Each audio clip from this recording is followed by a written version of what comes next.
Hello, I'm Paul Njie, BBC reporter, and this is the interview from the BBC World Service, the best conversations coming out of the BBC, people shaping our world from all over the world. There have been so many disagreements between me and my family. Putting on a show, that is what it means to be Lady Gaga. Only the things that you can't solve with government and private sector is where you bring philanthropy in. There's no place in the world where women are equal. Every generation has to fight to maintain democracy. For this interview, I met Hassan Sheikh Mohamud, the president of Somalia, at the presidential palace in Mogadishu. You're going to hear about his strategy to tackle the ongoing terrorist insurgency in his country through military force, but also ideological campaigns and financial measures, and whether it's working. A travel ban has been imposed on Somalia by the United States, which accuses it of providing a safe haven for terrorists, a view he vigorously contests. President Mohamud also stands resolute in the face of demands for secession by the region of Somaliland, a self-declared republic within Somalia. His country, he says, will not be divided. Somaliland is part of Somalia.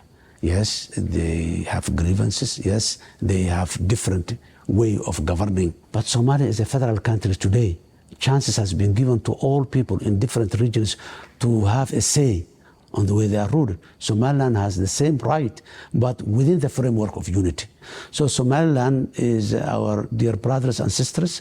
We respect them, we respect their views, but the unity of Somalia is a sacrosanct. In the run-up to next year's election, the president wants to see every citizen allowed to vote, a break from the current electoral system of voting by clan elders. His opponents accuse him of trying to further his own prospects, but he says the change is essential to move Somalia towards democracy. Somalia has a long history of civil unrest that has drawn in US and African Union troops. Since the installation of an internationally backed government in 2012, led by Hassan Sheikh Mohamud in his first term as president, it has been making slow progress towards greater stability. Welcome to the interview from the BBC World Service with Hassan Sheikh Mohamud. The security in Somalia has a long background. We have gone through different security challenges that this country went through for the last 35 years. There was 10 years civil war, and then there was 12 years of transitional government, and then there is another 12 years, 13 years of a permanent government, which is not transition, but very fragile. Recently, there is no more civil war, there is no more other challenges in place. The only security challenge today we have is the terrorists, Al-Shabaab and ISIS as well. You know, Somalia has a very serious challenge of security because fighting both Al-Shabaab and ISIS in two different areas. And Al-Shabaab and ISIS are the most notorious terrorists in the world today. Particularly Al-Shabaab, which is Al-Qaeda affiliated, is the strongest faction or offshore of Al-Qaeda, which is still existing today. Our challenge now is Somalia, with its own other fragility challenges in place, building an army and at the same time fighting on the other hand. So in the last 3 years, we have achieved a significant success and progress in the fight against these groups. ISIS in the northeastern Somalia has been almost neutralized. The war is still going on, the challenge is still there. Most of the towns and cities has been liberated from Al-Shabaab, but still the rural area, they still operate in the rural area. Al-Shabaab is weak, but then compared to their past, but still they are a very serious challenge to the security of the country. You say that Al-Shabaab is weak, Mr. President, but in recent months they have been capturing territories, and your critics say that your government does not have a clear strategy to defeat them. What do you say to that? No, I totally disagree, and that's not realistic. Either they don't know Somalia or they do not follow up with what the government is doing. Is that here in this country, Al-Shabaab is 18 years old in this country. Yes, there was a very serious propaganda that Al-Shabaab is going to take over Somalia, going to take over Mogadishu. Al-Shabaab is going to become like a Taliban in Afghanistan. All this I can say only is a merely propaganda. Here we are in Mogadishu, where suicide bomb cars and suicide bomb. It was common a few years back, and now it happens. For example, in the month of August, there was no one single incident of death in Mogadishu. So it's a very good indicator, number one. Number two, I do disagree again, the saying that says the government has no strategy. We have. What's the strategy? Traditionally, Al-Shabaab was fought with military only. When we come to the office 3 years back, we developed a strategy to fight Al-Shabaab. Instead of having a military side war only, we have opened many other fronts. Ideological war, we call it meetings for all religious scholars all over the world, Somalis in diaspora inside the country. The major scholars of Somalia told the people that what Al-Shabaab is doing are un-Islamic and has nothing to do. That's another new front that we opened. We established a television channel that advocates for the peaceful means. The other front, the second front, besides the military and the ideological, the third front was fighting financing al-terror. We have closed so many accounts in the banks, in the mobile money, and we go after it. Still, we didn't reach 100% where we wanted, but we disabled Al-Shabaab's financial movement. So these are the three-pronged strategy that the government has established 3 years ago. But Mr. President, in March, you yourself survived an assassination attempt by the same group, Al-Shabaab, and many said that it pointed to the strength that the group is gaining within the capital, Mogadishu itself. What did that attack mean to you? No. The attack was a really serious one. It was not an easy one. But Al-Shabaab has attempted me 5 times because they believe assassinating the president, creating confusion in the country. And I'm expecting more and more. Do you sometimes live with the fear that one day you could be killed by Al-Shabaab? Of course, I'm the president of this country, and my life is very, very important for this country, but I'm in a war. It's not rational logic not to expect that I will be free from any risk from the war. I take that risk, and I have been standing in front where Al-Shabaab can sneak individually. So I will do everything that my security apparatus protects me, but I will not be prison for the fear, being afraid of Al-Shabaab. In June, the Trump administration issued a travel ban on several countries, including Somalia, and they described your nation as a, quote, terrorist safe haven where government lacks command and control of its territory. Is this a fair portrayal of your country? Well, after 35 years and a very fragile situation of my government, still, yes, I can say many parts of Somalia still Al-Shabaab controls, but we are expanding every time. The circles of the authority of the state is expanding every other day and every other week. So that is, it's still there, but we are going So it's fair to say your country is a terrorist safe haven? No. I completely disagree. A safe haven of a terrorist is where the terrorist is not challenged. Did you express your disapproval to President Trump? I disapprove the term that Somalia is a terrorist safe haven. I disagree and I disapprove that. So what have you done to address the concerns that the U.S. government raised? Well, the United States government has the right to decide its own policies. And the facts and the realities that policies are based is for them. We don't know. We have not been consulted. Somalia is not the only place.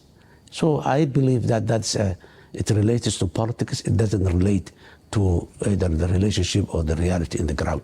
Somalia now is a non-permanent member of the UN Security Council for the first time since 1972. What does that mean for you, and how are you leveraging on this? That's a proof that Somalia is progressing. You know, we have been dealing with the rest of the world. We have been lifted the arms embargo on Somalia after 32 years. We have been given the debt relief of almost $5 billion. And we have accepted in many organizations, the East Africa community, like the United Nations Security Council. Last time we were in the United Nations Security Council was 1972. And since then, Somalia has never been a member. Today, Somalia is a member. That itself is a proof that Somalia is defeating Al-Shabaab, or Al-Shabaab in Somalia is not as they were years ago. Mr. President, let's talk about some regional dynamics now, because Somalia is preparing to welcome Egyptian troops in the coming days or months or weeks. You know better. I wonder why you think this is an appropriate time for them to come in when there is this rift between Ethiopia and Egypt over the Grand Ethiopian Renaissance Dam. Are you not creating a proxy theater for both countries? No, No, we do not. Ethiopia and Egypt are two independent states. They can have their own differences and they can have their own points of good relationship. But Somalia has a good relationship with both of them. Egypt is a member of the African Union and they have all the right to be part of the African Union mission. They are not here to fight or to proxy war with Ethiopia, no. Yes, we have a very, very old and ancient relationship with Egypt. Somalia is an independent state which deals its own foreign policy. We have a very, very good relationship with both countries, Egypt and Ethiopia. And this is based on our principle, which is, you know, when it comes to peace, we say our slogan is Somalia at peace with itself and Somalia at peace with the rest of the world.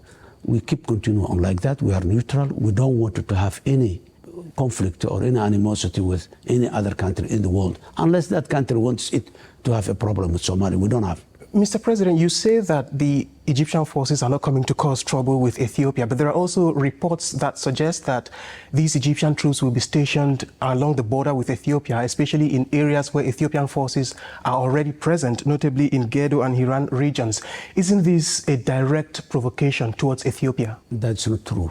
This is one of the false information that has been taken out of Somalia by those who are interested to keep Somalia at the current status quo. So what's the truth? Egypt is just manning the sector that our brothers from Burundi was manning, which is an area that is 100 kilometers from Mogadishu.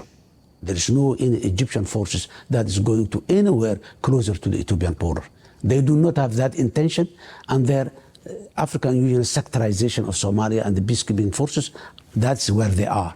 The Ethiopians are very far from Mogadishu as well. You are the president of this country. Yes. Do you guarantee that there will be no conflict between Ethiopian and Egyptian troops in the months to come? I don't see any reason why that question comes. The peacekeeping forces of Ethiopia and the peacekeeping forces of Nigeria has no any proximity whatsoever. If they want to fight, they can fight by themselves. But in Somalia's locations, there is no any even proximity of the two troops at all. There are hundreds of kilometers apart they are.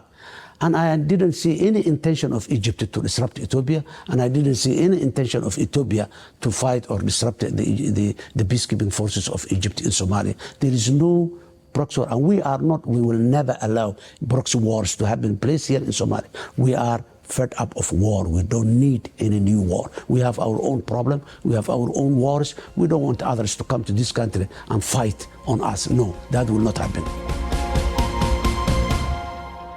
You're listening to the interview from the BBC World Service, people shaping our world from all over the world. For this episode of the interview, I'm speaking to Hassan Sheikh Mohamud, the president of Somalia. We met in his presidential palace in the capital, Mogadishu. Known here as Villa Somalia, the new stylish building cost $6 million, and the president's team exploited every opportunity to show us its splendor and make sure we knew its worth. The president himself was cordial and calm, just as he appears in public. Okay, let's return to my conversation with Hassan Sheikh Mohamud. How would you describe relations between Somalia and Ethiopia after the rift over Addis Ababa's controversial port deal with Somaliland last year? It was a very unfortunate incident that's happened, but Somalia and Ethiopia has had a very good relationship for long. Yes, we have a difficult history of the past, but that bridge has turned on, and this comes. Now, after the agreement of Somalia and Ethiopia in Ankara, Turkey, we have further improved it. We have exchanged visits. Prime Minister of Ethiopia visited here. I visited Addis Ababa. And then we have a number of meetings, and Ethiopia is collaborating with us. We Somalis and Ethiopia, our neighbor Ethiopia, we are neighbors. We are not neighbors by choice. We didn't choose them, they didn't choose us. The only way out we have is to work together on the mutual interests that we have, particularly the security issue. We have almost close to 2,000 kilometers of borderline with Ethiopia. And you know that border is porous. If we don't have purpose of unity against the terrorists, it will be both challenge to Ethiopia and to us. So we have a mutual interest on fight against the terrorists, and we are working together. And as part of the Turkey mediation, which you just referenced a little earlier, you both agreed to finalize mutually beneficial commercial deals, which included giving Ethiopia access to the sea. Where are you on that deal right now? In principle, we have never refused access to the sea by Ethiopia. We never. The only question that we have been some differences in the past was how Ethiopia is going to access to the sea. And I think there are discussions are going on, not yet finalized, but Somalia principally have no problem at all Ethiopia to commercially have a full access to the long coast of Somalia. So you want Ethiopia to have access to the port in Somalia, but the question is, would you allow Ethiopia to create its own port, which was initially, as was reported, part of the deal it had with Somaliland? You know, if people sit together and have a real, genuine discussion on all, everything is possible if we agree and see it mutual interest. But now what we are discussing is a commercial access to the ports of Somalia. And Ethiopia is a very big country, a very populated country, but it's one of the landlocked countries all over Africa. And there are almost 16, 17 African countries, who all of them are landlocked, but all of them have access to the sea. Access to the sea has come to an agreement, terms, conditions, financial setups.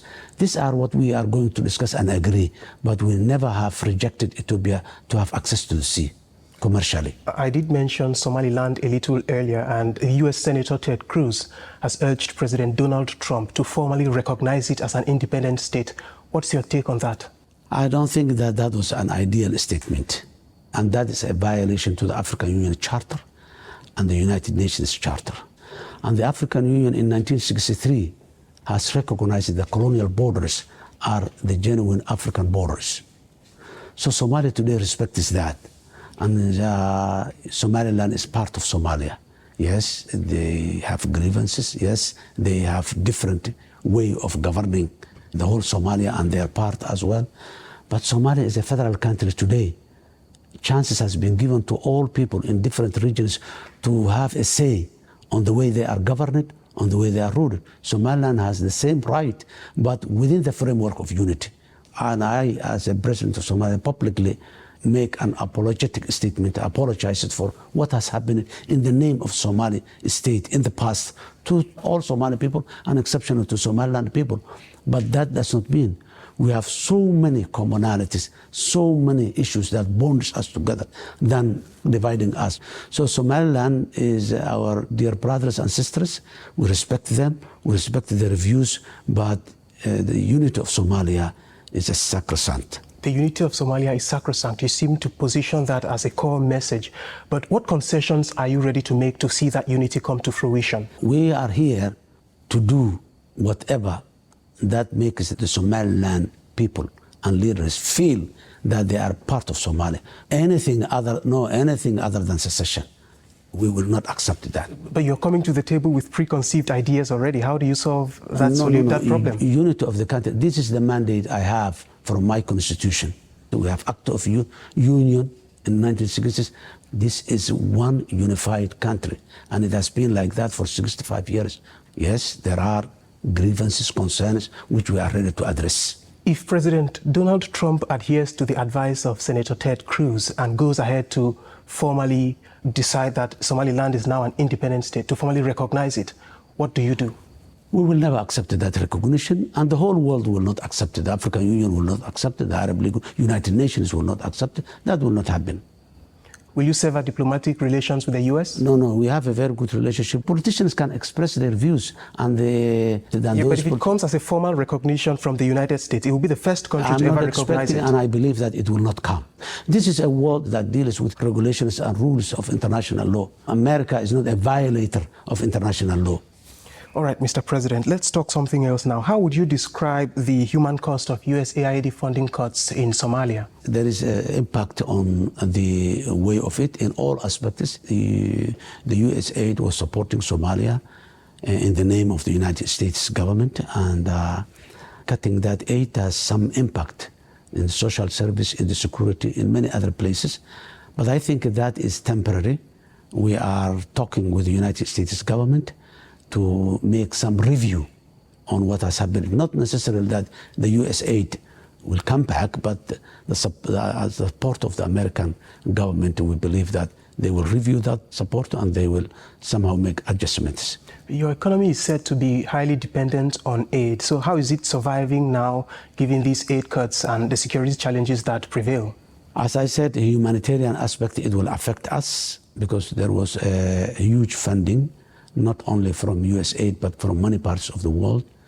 And Somali government is doing its part as well to address those challenges. Since I came to the office in 2022, we established institutions directly addressing those challenges, establishing the first time in the history of Somalia, the Ministry of Environment, the Somali Disaster Management Agency, and many others. So the Somali government is trying its best to address those humanitarian aid challenges. In late 2023, Somalia achieved debt relief, and people argue that the proceeds of that or economic recovery is not being felt by the wider population in Somalia. What accounts for that? Today, there are a lot of development projects going on. Schools are expanding. There is almost 1,000 classes that has been opened throughout Somalia. There are 10,000 teachers that has been recruited. There has been electrification of schools and hospitals in remote areas of Somalia. All these development projects would have never come and materialized without the debt relief. Your term expires sometime mid next year, and you're currently preparing the country for elections. How are those plans going, and do you commit to peacefully hand over power if you're defeated in the elections? Well, I was president for 4.5 years here in Mogadishu. I organized the election, and I was defeated, and I immediately accepted that, left the office peacefully. Now I'm organizing again, one person, one vote for Somalia after 57 years. And if that succeeds and the Somali people elect someone else, I don't have any problem to hand over peacefully and leave the office. But that's the challenge, the one man, one vote, because people say that the security situation in the country remains dire and it's not feasible to have people come out to vote. Will you take responsibility for any possible violence that comes up during the election? Why, I took full responsibility, of course. The Somali state apparatus took full responsibility, and I'm their president. I'm not going to risk the lives of the Somalis. We have enough security forces to protect the locations where the elections are taking place. Not everybody is in favor of your decision to amend the interim constitution. The opposition leaders are saying that you want to stay in power. No. That was what they were saying in 2016. But why introduce changes to a system that brought you into power? No. That's a wrong system. We cannot remain the current status quo. It's not maintainable. Somalia has to move further towards democracy. Thank you for listening to the interview from the BBC World Service. You'll find more in-depth conversations on the interview wherever you get your BBC podcasts, including episodes with President Lula da Silva of Brazil, tennis great Martina Navratilova, and political economist Francis Fukuyama. Until the next time, bye for now.